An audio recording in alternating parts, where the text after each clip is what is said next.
Thank you, Ken. Next up, we have Kristi Boeglin to introduce the ambassadors for this year's festival. Not all good? Okay. Good evening. I'm Kristi Boeglin, the Heimatfest Ambassadors' daughter and favorite child. I said that for Jay. When each of us is born into a family, it's really a gamble or a random draw as to who we end up with or where we land. We have no say or control in choosing our parents. So if you ask me or any of my three brothers, Mark, Jay, or Brad, we will all attest that we won the lottery in this random draw. I believe this is also true if you would ask any of our spouses, any of their grandchildren, any of their siblings, any of their in-laws, nieces, or nephews. Actually, I think you could ask most members of the Ferdinand community who know my parents that they would agree how lucky we got. They're simply good people.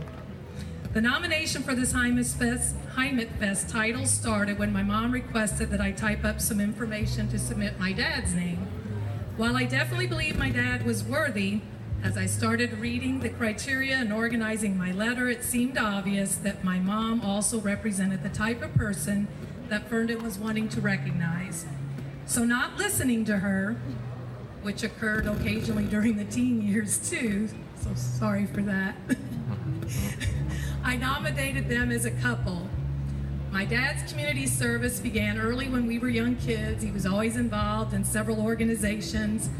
The Ferdinand News did a great job listing all those organizations. The JC's, Park Board, School Board, American Legion, are just a few of the examples of things that he's been actively involved in. And I don't think I really knew what he ever did, but as a young kid, I knew he wasn't home in the evenings to attend a lot of meetings. And he still is very involved with military funerals and helping with Christ the King Parish. My mom, on the other hand, was not able to be involved in a lot of the community's services when we were younger because she was taking care of us, running the household, running us everywhere we needed to be. And so it wasn't until we became a little bit more independent that she got involved. And her time and talent is served in a different way than my dad's. I feel like my dad spent a lot of time doing things to benefit the community in general, where my mom seems to focus on individual needs. So a lot of her service is like at the elementary school, at the nursing home, and at church, basically always having time for a smile, an encouraging word, and will make someone a loaf of apple bread or GGS. And GGS is Grandma's Good Soup, which is what my nieces, Lizzie and Anna, came up with. So rather than attend a lot of meetings and so forth, she was one that continues to visit a homebound person or be a prayer buddy for someone in need. So although my parents served differently and seemed to view the definition of retirement very differently, what they remain to have in common are some characteristics that continue to demonstrate and they've tried to install in each of us kids.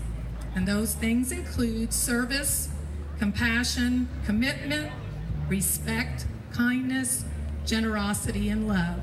And wouldn't our world be a better place if we all modeled these traits? So congratulations, Mom and Dad. You're very deserving and we're very proud.